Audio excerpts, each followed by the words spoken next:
Po pse shqiptarët paguajnë më shumë për karburant se sa Maqedonia që nuk ka det apo Shkodra që blen në Kuksi në Kosovë dhe Shkodra unë kam qenë në Kosovë dhe atje në pikat e kalimit afër kufirit janë me bidona. Pse do ta blej shqiptari i Shqipërisë që ka akses të ndet, naftën nga Maqedonia e Veriut apo Kosova që nuk kanë akses të ndet. Se kjo është edhe kjo është zgjedhur si një mënyrë për t'i dhënë para oligarkisë. Dhe është fakt e vështirë tani dhe është diçka që nuk mund ta them me shifra apo me vlerësime, po edhe një pjesë e mirë e naftës që shitet në Shqipëri shitet pa paguar tatimet.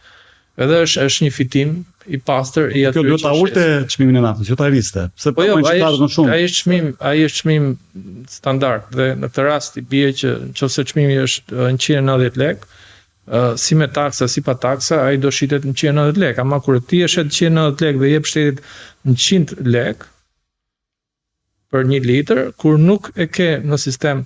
Ka është bara tatimore ju thoni, ka akcizat e cila e rëndon. 100-110 lekë. Jo, nuk është ajo, po them. Një shifër në raport me rajonin, pse kemi naftë më të shtrenjtë. Kjo është taksat, vetëm taksat. Pra ti vendos që ta bësh lëmsh gjithë sistemin e karburantit në Shqipëri. Sepse edhe më pak shitet këtu, po dhe ajo që shitet nuk është e taksuar në mënyrë të plotë, sepse ka një pjesë që shitet në mënyrë edhe informale, pa kaluar për cilësia e naftës, pastaj gjithë elementet tjerë që te ne prap nuk funksionojnë. Nëse te ne vetëm 10% e naftës mund shitet pa taksa, ajo është një shifër që ndoshta shkon 50 deri në 100 milion euro fitim për kompanitë që shesin. Pra naftë e papërpunuar mirë, e përzier ose me elementar. Zoti Rrugëllaku kemi paradoks tjetër. Pra me bordin e transparencës, qeveria pakën deklaroi publikisht që u mundua t'i mante në kontroll çmimet një lloj si në kohën e pandemisë. Tani me ikjen e bordit të transparencës, postmbledhjen e tij, kemi parë një situatë të ditëve të fundit që nafta po arrin me shpejtësi te 200 lekë për litër. Pra duke reflektuar situatën gjeopolitike në Hormuz. Tani më mirë me bord apo pa bord, me kontroll çmimesh apo pa kontroll çmimesh? Në rast të tilla nuk ka, domethënë politika e vetme tatimore është që ti duhet të mbash taksat njësoj me fqinjet.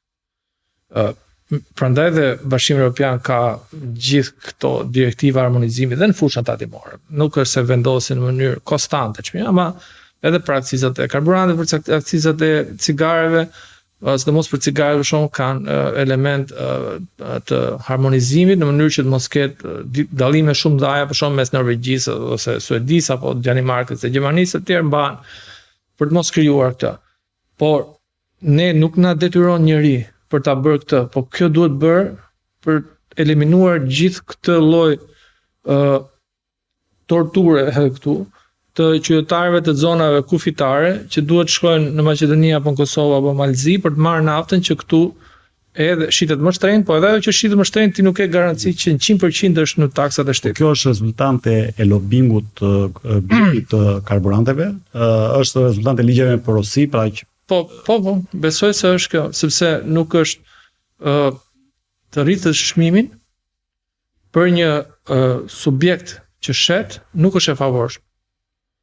Ama për një subjekt që shet edhe naftë pa deklaruar, është shumë e favorshëm. Nuk e di a kuptohet dallimi. Absolutisht. Pra, kompanitë që janë tregun e naftës e dinë që po ta shesin naftën me 200 lekë, e dinë që një pjesë do ikin në Maqedoni, në Kosovë, në Malzi.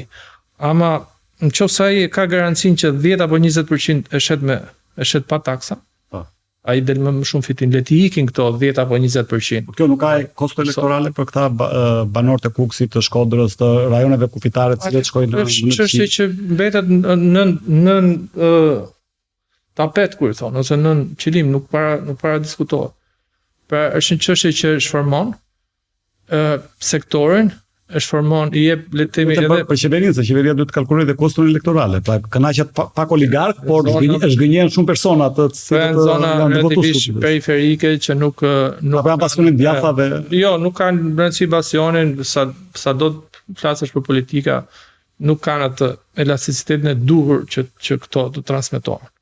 Po gjithsesi më e rëndësishme për mua, për te më e rëndësishme për mua është që mungon plani i vërtet që i duhet Shqipërisë për të ndërtuar akset rrugor. Dhe aksi rrugor tani që po ndërtohet për Librasht, po ndërtohet vetëm për shkak të NATO-s. Sepse ne nuk kishim mundësi tjetër për të gjeneruar një fond rreth 600 milion euro shpenzime, nuk duan të blenë armë e tjera sepse nuk ka fitim të armët. Nëse do blesh, flasi fitime informale gjithmonë. Nëse do blesh 600 milion dollar pajisje ushtarake në Shtetet e Bashkuara të Amerikës apo në Francë, ti nuk ke asnjë lloj fitimi informal nga korrupsioni. Të janë çmime publike, të janë kontrata shumë që ne kemi bërë kompaninë së fundit, kompaninë Kajo, e cila ajo është bërë për prodhim, le të them. Prodhim, po për blerje, nëse ti blen helikopter, janë çmime dalin në gjitha media, nëse ti blen anije, dalin në gjitha media, pra nuk janë aty marzhi i korrupsionit është zero. Dhe çfarë bëhet autostrada? Është vetëm autostradë që doli nga plani, po flas gjithmonë plani 20 vjeçar i transferimit të rrugëve tek oligarkia, doli për shkak se ku do të shpenzojmë ne 600 milion, po e quajmë të rrugën nga Rogozhina deri në Qafthan si rrugë të NATO-s. NATO-ja do na e njohë si rrugë dhe aty kanë çuar gjitha këto kompanitë që kishin fituar tendera dhe ishin mësuar të punonin me probleme.